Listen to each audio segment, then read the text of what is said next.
Transparency International Indonesia mengungkapkan indeks persepsi korupsi Indonesia tahun 2025 berada di skor 34, turun 3 poin dari tahun sebelumnya. Indonesia menempati peringkat 109 dari 180 negara yang dilibatkan. Di tahun 2024, Indonesia berada di peringkat 99.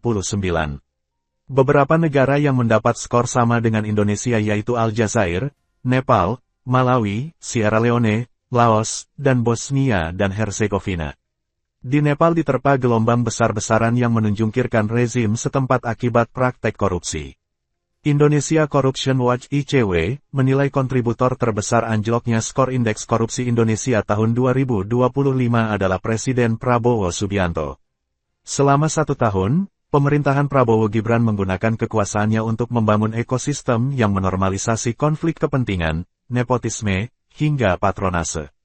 Kondisi tersebut berimplikasi terhadap melemahnya penegakan hukum dan semakin merusak agenda reformasi yang dibangun sejak 27 tahun silam. Ada 3 catatan ICW. Pertama, terjun bebasnya posisi Indonesia memberi sinyal kuat ketegasan Presiden Prabowo dalam memberantas korupsi hanya di atas podium semata. Hingga detik ini belum nampak langkah serius mempercepat pembahasan RUU perampasan aset maupun revisi UU pemberantasan tindak pidana korupsi.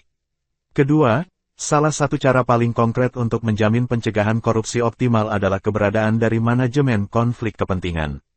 Alih-alih dikelola, konflik kepentingan justru dirawat dengan pemberian jatah posisi strategis maupun pemberian konsesi proyek strategis pada keluarga, kroni, hingga lingkaran terdekat presiden.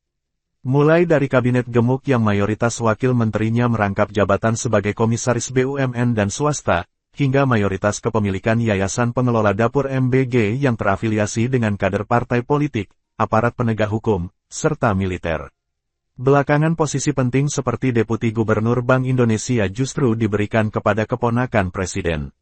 Sebuah bentuk vulgar nepotisme yang berpotensi mematikan independensi Bank Sentral dari pengaruh eksekutif.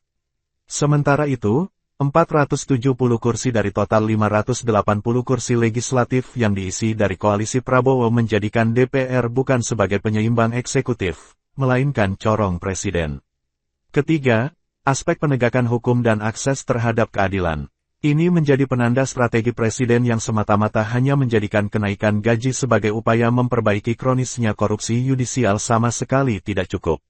Penting untuk membongkar jejaring mafia peradilan dan berhenti melakukan intervensi terhadap independensi kekuasaan kehakiman, misalnya dengan menganulir putusan pengadilan di perkara tindak pidana korupsi dalam bentuk amnesti, abolisi, maupun rehabilitasi. Kita mau apa dengan pemberantasan korupsi di negara ini? Tidak ada satu fungsi-fungsi yang maksimal yang saling mengontrol untuk menekan korupsi, kolusi, dan jangan lupa nepotisme yang belakangan ini semakin menguat. Nah, yang terbaru adalah pengangkatan keponakan presiden sebagai wakil gubernur Bank Sentral.